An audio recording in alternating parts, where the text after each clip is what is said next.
যদি ঠকিতে না চাও হাটে এসে বস গুরুর নিকটে যে ঘেসে হৃদয়া কোষে মহায়োপদেশে মনে মুখে মুহাম্মদ শব্দ বল।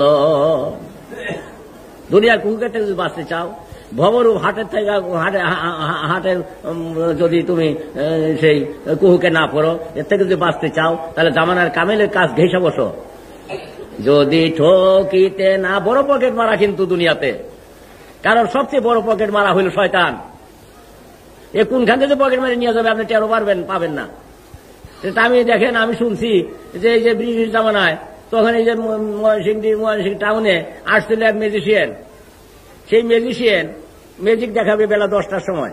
জজ ম্যাজিস্ট্রেট, ডিস্ট্রিক্ট ম্যাজিস্ট্রেট, তারপরে জজ সাহেবেরা, বড় বড় অফিসার সমস্ত সমবেত হইল, কিন্তু 10টা বাজে গেল, তখন কোন ম্যাজিশিয়ান আর সে মঞ্চে গেল না।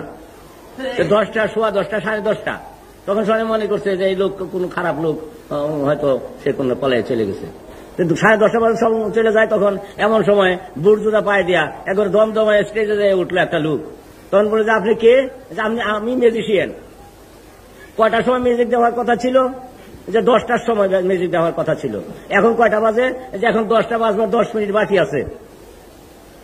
প্রত্যেকের ঘড়িতে 10টা বাজবার 10 মিনিট বাকি আছে। যত ঘড়ি ছিল সেই সমস্ত ঘড়িতে দেখে 10টা বাজবার 10 মিনিট।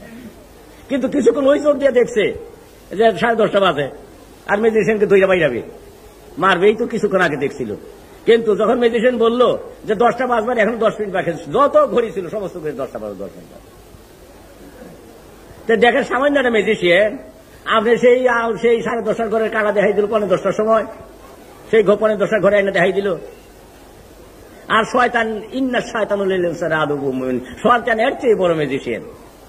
সে কোনখান দিয়ে যে আপনার ইমানের ঘর লুটপাট করে আপনি নিয়ে যাবে, আপনি বুঝতেই পারবেন না যে আবার শেষ করে ফেলেছে সবই। কাজে তার হাতে থেকে বাঁচবার জন্য উপায় নাই, এই শয়তান লাইনের হাত থেকে বাঁচবার কোন উপায় নেই একমাত্র মুর্শিদে কামেল ছাড়া।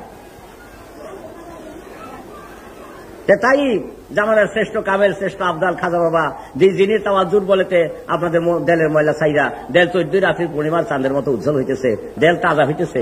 সে তাজা হইতেছে বলে আল্লাহর কথা, আল্লাহ রসুল মহব্বতে করেছেন, চোখ দিয়ে পানি আসে।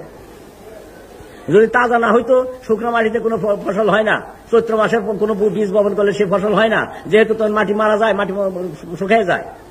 যেই মাত্র বৈশাখ মাসে নতুন বৃষ্টি হয়, সমস্ত যা যে বীজ কোনো বীজ বপন করেন আপনারা, সেগুলা গজাই উঠবে, অঙ্কুর হবে। সেই রকম আপনার দেলের ভিতরে দুনিয়ার কুহুক, দুনিয়ার চাষরা কাটাল, দুনিয়ার সমস্ত আবর্জনা পরিপূর্ণ হয়ে আত্মারাজ্য শুকিয়ে যায়। তাতে আপনি আল্লাহর নামের বীজ বপন করলে উঠে না। সেইটা রসুল্লাহর মহব্বতে পানি সিঞ্চন করেন। রসুল্লাহর মহব্বতে পানি যখন পড়া আরম্ভ করে